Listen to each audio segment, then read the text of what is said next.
how proud are you of this group of guys, just what they accomplished tonight, just how shorthanded you are and what they just did out there?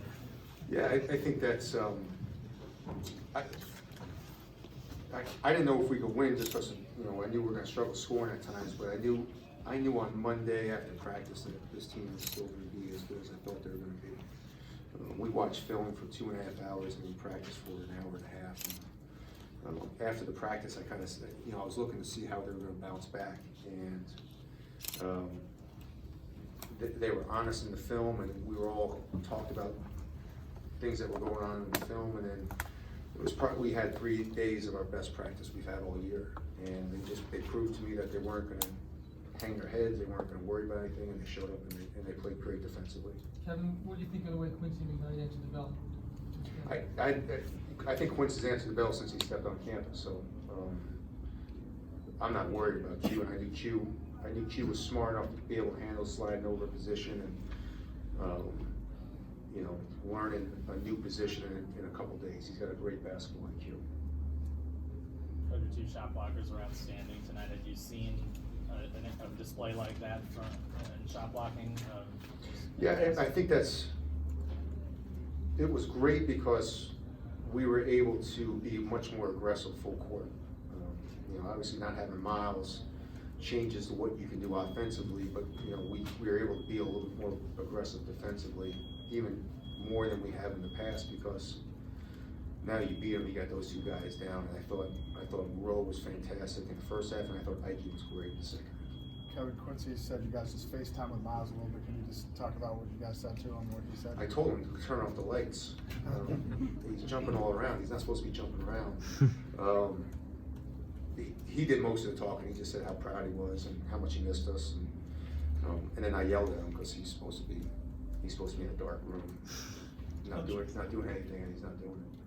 Talk about handling the press a lot better tonight as opposed to some of the early games. That's something you guys been working on.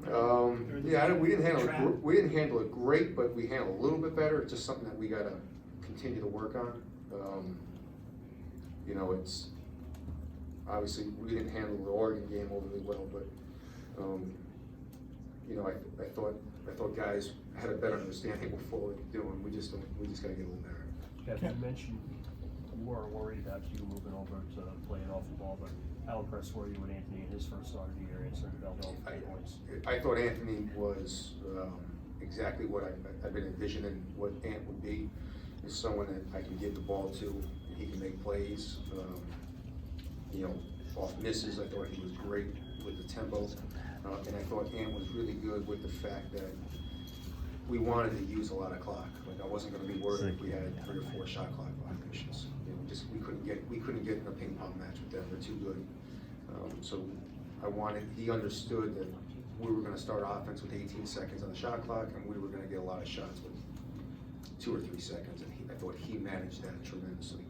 Kevin, how great was it to be back here for the first time since pre-Thanksgiving? Yeah. The biggest thing I've been telling these guys over the last week is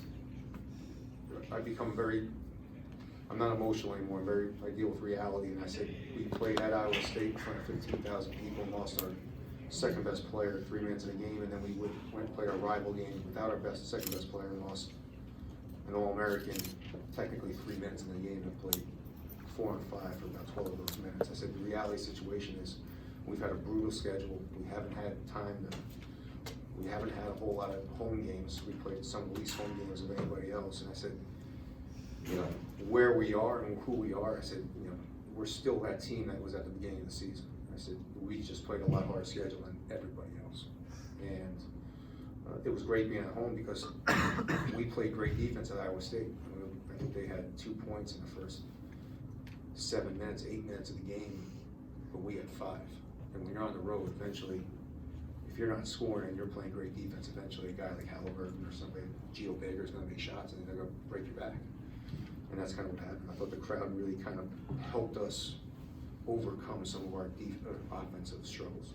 When Jared highlighted how big a program win this was, how much of a confidence boost is it for this group of Big East play coming up in a week and a half? I think it's important I think more importantly, I never look at things that way. I think the way they bounce back from Saturday and the way they attack this week with a business-like attitude, with a humble attitude to get ready for this game, that's, I think, will go farther than anyone will. Coach, how tough was it to You neutralize? just started saying something. Yeah, Coach. So with all their size and length, how tough was it to neutralize Maryland? I think Maryland has a chance to win a national championship. I think they're that good. You know, when you have Cowan, they've had 9 days off since they lost to Penn State. That's sometimes not a good thing.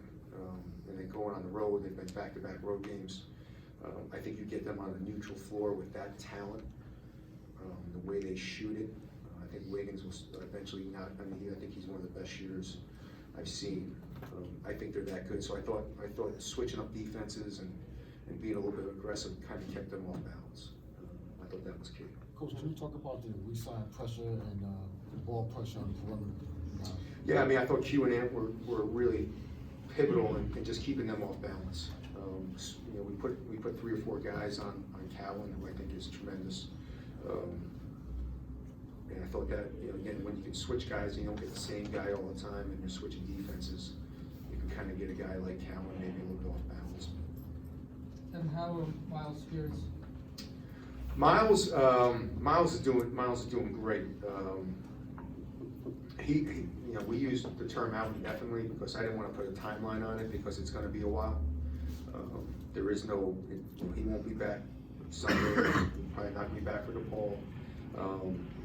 You know, we're going to take our time with this. It's just something that he kind of got a triple KO in the game. He took the charge, and he got a shoulder, and then he got a late shoulder again. It was kind of the combination of the 3 has made it a pretty serious concussion. So the good thing is the Big East has done a lot with concussion protocol, and our trainer has led the way. So we've done genetic testing for him. We've done, we have every test so far in a baseline. So he's doing great. He's in great spirits. I talked to him before the game. We talked afterwards. He's ecstatic, but he will not be back anytime soon. Kevin, That way, I don't have to answer my phone for all you guys. is 2.5 hours yesterday a little out of the ordinary? 2.5 hours is very out of the ordinary, yes. But again, my main goal is getting Jared and Tyrese comfortable at a spot that they really haven't played, and I had to get Quincy comfortable doing things that he has not done in 2 years. And you know, it was something that was necessary, not just for today's game. It was more necessary for moving forward. A few of your guys talk about doubts. You know, there were doubts about this team, this program. After Rutgers, you don't have Powell, you don't have Sanders. It's Jersey. How important was tonight for your supporting cast, which had struggled? Very important. Very important. Just because they really haven't struggled, Zach. It's just that when you have one guy take 50% of your shots, they don't have the chance to shine as much as people think they should be doing at certain times. But I think it's very important for the fact that they understand, you know, who they are right now. And right now we got to be a bunch of junkyard dogs, and we got to be nitty, we got to be gritty, and we got to scratch and claw our way to victory. So we're just not going to be able to kind of rely on one guy to get 26 points and a power forward to get 14 and 8. We're going to have to be much different. Is there something to be gained of these guys getting experience in these roles, having stepped I up? think I've said this since Sandra went down. I said it's only going to help us come February. I mean, you know, the amount of time that Jared's getting. I mean, Jared didn't play last year. I mean, you know, it's and played sparingly. He came in and got spot minutes. So these guys are now getting big time minutes in big time games. It's only gonna help them and help us. I mean, it's just gonna give them confidence that they know when they're on the floor they can do it. Last one. Thanks.